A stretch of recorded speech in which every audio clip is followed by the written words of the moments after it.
시청자 여러분 안녕하십니까? 물러나는 권력, 무도한 권력, 문재인이 신권력, 새로운 시대를 열어 나가야 되는 윤석열 당선인에게 대립각을 세우고 있습니다. 목리를 부리고 있습니다. 저는 이것이 문재인이 각 진영에 포진하고 있는 좌파들에게 윤석열 정권에 총체적으로 저항하라고 하는 일종의 깃발을 드는 메시지라고 생각을 합니다.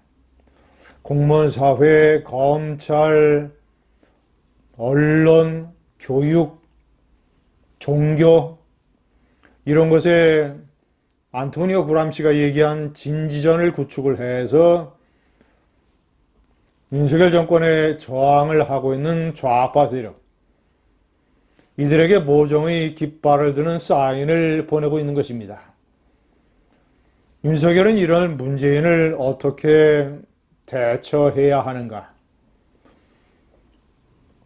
저는 결론적으로 말씀드리면 윤석열 당선인이 다수의 국민을 믿고 강하게 문재인을 압박해야 됩니다.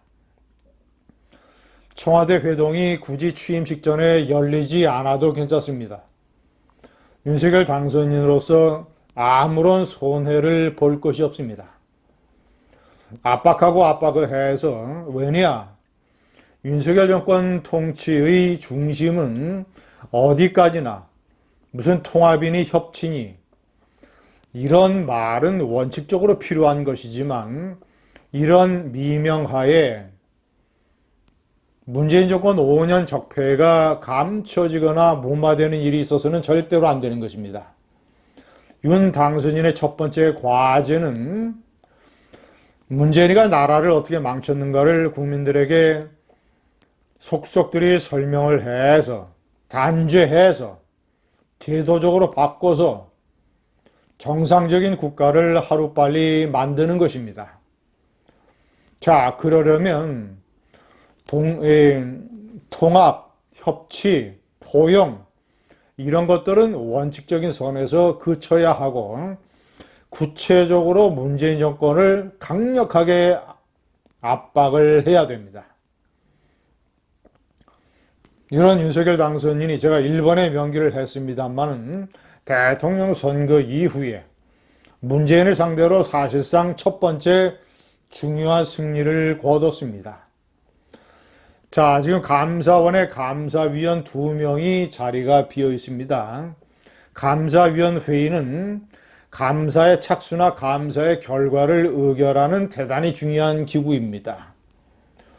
이것이 만약에 과반수로 문재인 사람들에 채워지게 된다면 윤석열 정부가 들어서서 문재인 정부 적폐에 대한 감사원의 감사가 굉장히 장애를 받게 됩니다. 자, 그래서 청와대는 한 명은 우리가 임명을 할 테니까 한 명은 당선인 측에서 사실상 임명하자라는 타협안을 냈지만 윤석열 당선인이 거부를 해왔습니다. 이런 가운데서 감사원이 윤석열 당선인의 손을 들어줬습니다. 인수위 업무보고에서 분명한 입장을 밝혔습니다. 자, 이런 취지입니다. 정권 이양기처럼 어떤 신고 권력 간의 정치적인 중립이 논란이 되는 이런 시기에 감사원이 감사위원을 대통령에게 제청을 해서 대통령이 임명하도록 하는 것은 적절하지 않다. 감사위원은 감사원장이 제청을 해야만 대통령이 임명할 수 있습니다. 자, 문재인이 지난해 11월 임명한 최재해 현 감사원장은 행정고시 출신으로서 감사원에서 뼈가 굵은 사람입니다.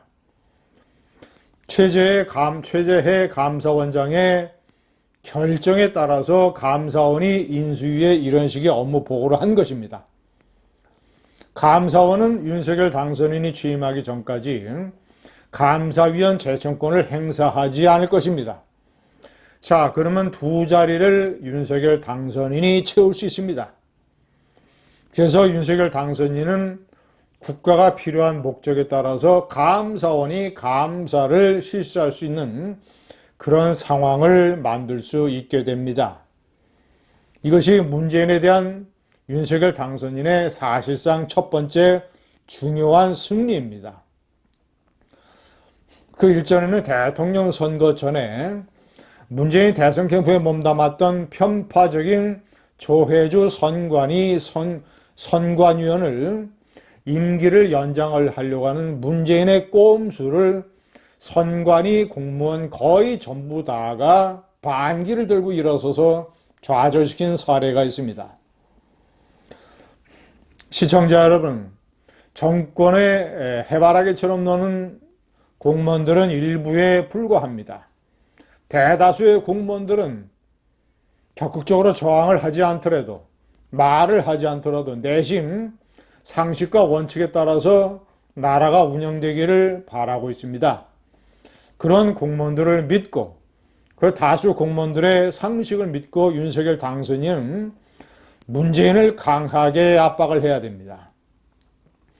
문재인이 청와대 대통령 집무실 이전 비용을 주지 않는 입장을 고수하고 있기 때문에 윤석열 당선인은 대통령 취임 이후에 통이동에서 2달 내지 3달 살아야 됩니다.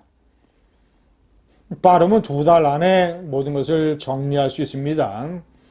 자, 그것이 국민들에게 윤석열 당선인이 나름대로의 일단 소신을 지키는 모습을 보여주는 긍정적인 면을 줄 수 있다는 각오로 과거 박근혜 한나라당 대표가 천막 당사를 만들었던 것처럼 통이동의 간이 집무실이 그런 식으로 소신과 의지를 보여주는 것으로 활용될 수 있게 그렇게 해야 됩니다. 자, 세 번째, 윤석열 당선인 많은 우군을 가지고 있습니다.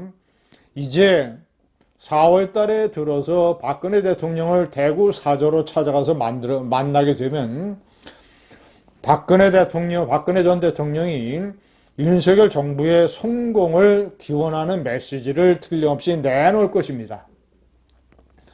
자, 그리고 윤 당선인이 대통령 취임하자마자 이명박 대통령을 사면을 하면 이명박 대통령을 지지하는 보수 세력들도 윤석열 지지 세력에 합류하게 됩니다.